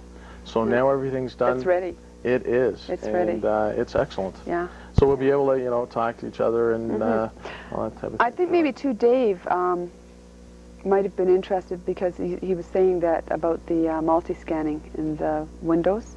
Maybe he was wanting to get into something more on his own personal level instead of doing just all the accounting. Yeah. So if he wanted to get into something like that, the creative end, then the multi-scanning would really be a good benefit for him. Because you have to pull yourself away from it sometimes, because even with the computer, numbers do start getting annoying and confusing sometimes. Yeah. So I'll take our next call. Steve? Yes. Hi, how are you doing tonight? Good, thanks. Good. I just tuned in, and I hope this question hasn't been asked yet. But what does one look for when he's looking to purchase a computer for the first time? I'm actually a beginner at this sort of thing, and I'm looking to buy something to get myself started. What do you recommend? Well, that all depends a lot on exactly what. Are you looking to use it for business use or personal use? Yeah, I'm getting into some. Actually, I'm considering doing my CGA, which will require me to use it for business as well, for some printing and some letter writing and things like that. Word processing, I guess, needs. I don't really need graphics or things of that nature. Okay, basically there are 3 rules of thumb. If you're doing a lot of business work and that type of thing, then IBM is the way to go. If you want to get involved in video creations and using a computer for video production work, then an Amiga is an excellent computer to use. And if you're looking to get involved in printing and really creative work, then an Apple computer is the way to go. So in your particular case, if you're using it for school and writing reports and things along that line, then IBM compatibility would be the thing that you look for. Okay, now when they say IBM compatibility, they don't necessarily mean an IBM product. I could use, you know, like a generic, I guess, type product, correct? Right, and that's the most important thing, and I have to stress this over and over and over again. Especially when you're brand new into computers, and this was discussed a little earlier. Did you hear the lady that was talking about training and not getting the right training and that type of thing? I just tuned in. That's why I hope this question wasn't. Yeah, no, that's okay. There was a lady that called in previous, and it was she was talking about not getting the proper training with her system. And support is the main thing when looking at you know, who you're going to deal with in business on getting a computer system, because you want to make sure that, like, a computer is just like buying a hammer, really. When you buy a computer, like as long as you have the right hammer to build your house, you don't really think a lot about buying the hammer. But when you're buying a computer is just the tool. So the software and the applications and how to run it and how to use it and how to print and how to do all the calculations inside it, and software is the main thing that you should be looking at in which applications you should use. Okay. Okay, and support. Bye for now. So support makes the difference. Yeah, well, you need more than just a computer. You need to have someone there, or whatever, phone call that you can make and say, can you help me with this? Or, yeah, it's a lot more. It can get very frustrating if you have a difficult time learning it. Very. Now, let's go to Dr. Computer and see what, he's going to talk to us about modems and communications and modems, right, Dr. Computer? So we'll see you back in a couple of seconds. Today we're going to talk about communicating with your computer, listening to what your computer has to say, and what other people's computers have to say. This is one way of doing it. A more effective way is to use a modem. This is a modem. Modems come in various price ranges and various speeds. This is an internal modem. You can buy them at 300 baud, 1200 baud, 2400 baud, 4800 baud, 9600 baud. Baud is the rate at which data is transferred out of the device, across the wires, and into another device in another computer. They're used to allow computers to talk to each other. Particularly, they're used to connect up to bulletin boards, to download free programs, or to tie yourself into, say, for example, your friend's computer. But there's a problem that's commonly encountered in our shop. People come in and complain, I've bought an internal modem, but it doesn't work. We have a solution for this. First of all, the reason for the conflict. These devices are easily installed, just as we explained graphics cards were easily installed. You can stick it in a slot, and you would expect the device to work. But sometimes there's a conflict. This is a serial device. If there's already a serial device in your computer, for example, a serial port, you get a conflict. The serial port doesn't work, and the internal modem doesn't work. We suggest, our commonly suggested solution to this is to use an external modem. It's the safest and fastest way of getting rid of the problem. In fact, to avoid the problem completely, we recommend that you get an external modem. The external modem plugs into the pre-existing serial devices, into the serial port, and works without a problem. Thanks, Mark. Great. So we're back. That was all about our modems and communications. Yeah, see, sometimes modems people don't unplug their modem from the telephone line Yes. when there's an electrical storm, Oh. and it still goes through the Oh, line the and it'll blow current. your modem Right. too. Current. A lot of people aren't aware of that. So, good point, Dr. Computer. Yeah, we have to thank Dr. Computer too, because he does give out some very, very good Excellent hints. tips. So, yeah. Dr. Computer, CD. Computer doctor. Okay, I'm going to take another call. John? Hello. Hi, how you doing tonight? Not too bad. Great. The question was, a couple years back, there was an upheaval about modems and Bell Canada. And Bell Canada trying to do something with customers' rates on their phone lines because computers being on it all the time. Oh. Is there anything happening recently? No. I think, I mean, they've got a monopoly on the line anyway. Well, and I so was what you're just- saying, I'm sorry, so what you're go ahead. saying is that Bell Canada wanted to charge the people that were using the computer, their modem on the telephone line? They want to charge them business rates. Oh, Mm-hmm. really? Now, that was publicized back just under 2 years ago. I've been using a modem now for about 7 years, so it's affected me quite a bit if this is going to go through. Yeah, I think that the way that they combated that is to build their own system. This Alex system. Oh, yeah. Are you familiar with Alex? Heard of. Okay, well, this is, I guess, their hedge against that type of thing, that they've created their own information service, and they're charging now for their information service. So I think that was their way around it type thing. So you can call up there and, you know, they can make more money that way. But so far, everything has stayed the same, and I haven't heard anything in the media about that at all in the last, like you say, couple of years. Yeah, I haven't read anything either. So I don't think we'll be affected by that. I should hope not. Yeah, That's- I don't think Bell will try to pass that through. But excuse me. John, don't hold me to that because I'm No. not going to pay your phone bill. No, we can. Gee, I really don't know how we would find out that other than calling Bell Canada and asking them if there is anything that's going on about possible charges for people that are using the telephone lines with the computers. And do you do a lot of work with your modem? Quite a bit. Most of my work actually is done on the modem. Oh, what type of work do you do? Basically sales. So a lot of data transfer and transferring files back and forth? Yeah, exactly. A lot of long distance as well. I had another question as well. The multi-link systems, are you familiar with them? No. Not. Basically, it's computers using modems calling locally, basically kind of a chain type of effect. One computer calls another locally, then the other one calls another one locally, and basically goes down. You can end up in California. You know, a message being sent to California within 3 to 4 days or so. Is that supposedly illegal, or?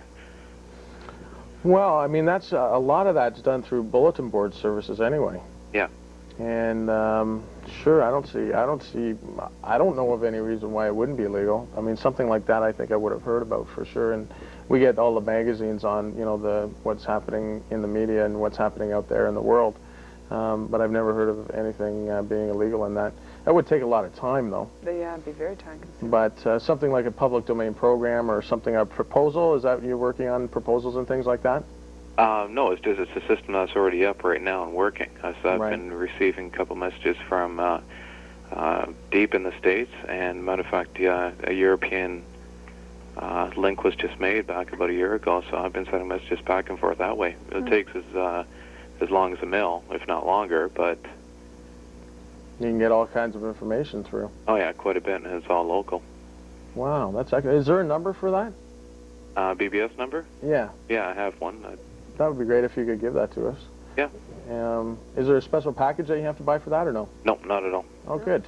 So that's a free service. We can we can do out. that. Yeah, we can check it Oh, out. do you have the number handy there? Yeah, I wouldn't want to give it publicly, That's Oh, fine. is that isn't a free service that people can utilize? Because I think a lot of our viewers would free like service. to. Yeah. Yeah, well, sure. I mean, that type of service is like ham operators. You know, they call all over the place.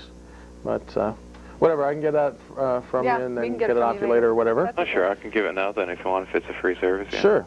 Yeah. Okay, it's 637. 637. 5001. 5001. Yeah. Did you catch a few? Have you watched these shows before? First time. Oh, okay. Welcome. Welcome to the world. We've done communications and modems and done bulletin board services and things along that line. We listed all the different systems out there. So this is an interesting one. Thanks very much, John. No problem. Thanks a lot. Okay, you're welcome. Something else too, the Computer Club meeting this Monday night. Monday evening. Yes, this is the last Monday in the month, correct? Yes.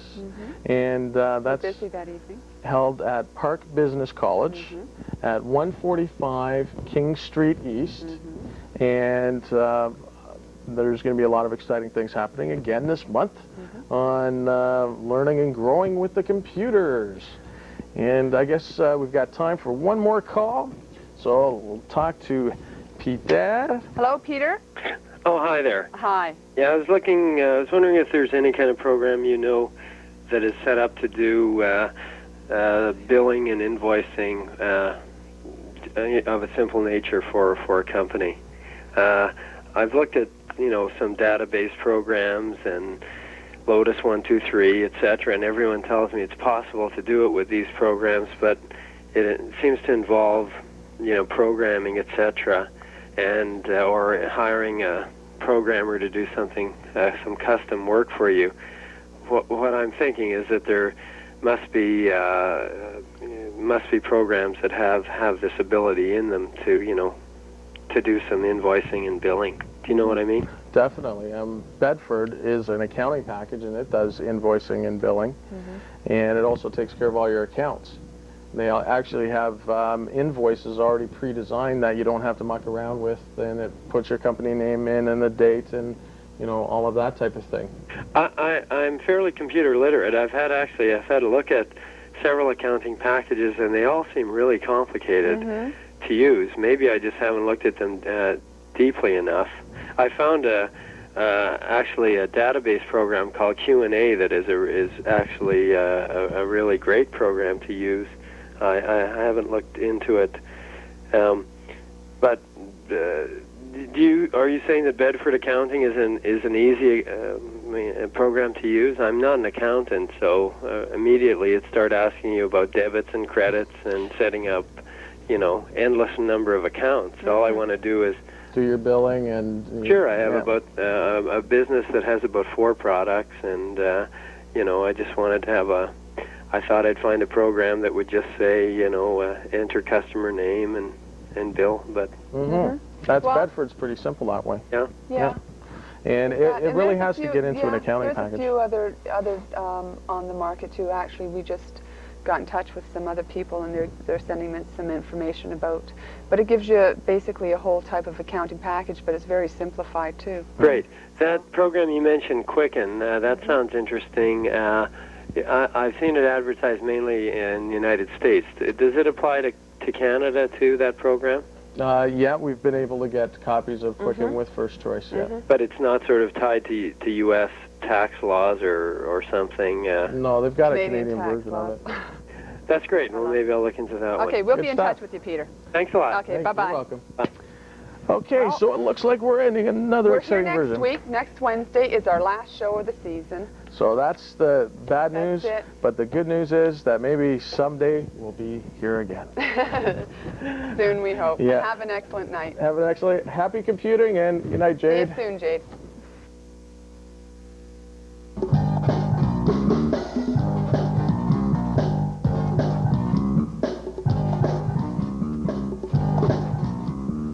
If you miss getting in on the lines, we want you to write to Hamilton's Computer Lifestyles, care of Cable 14, 150 Dundurn Street South, Hamilton, Ontario, L8P 4K3.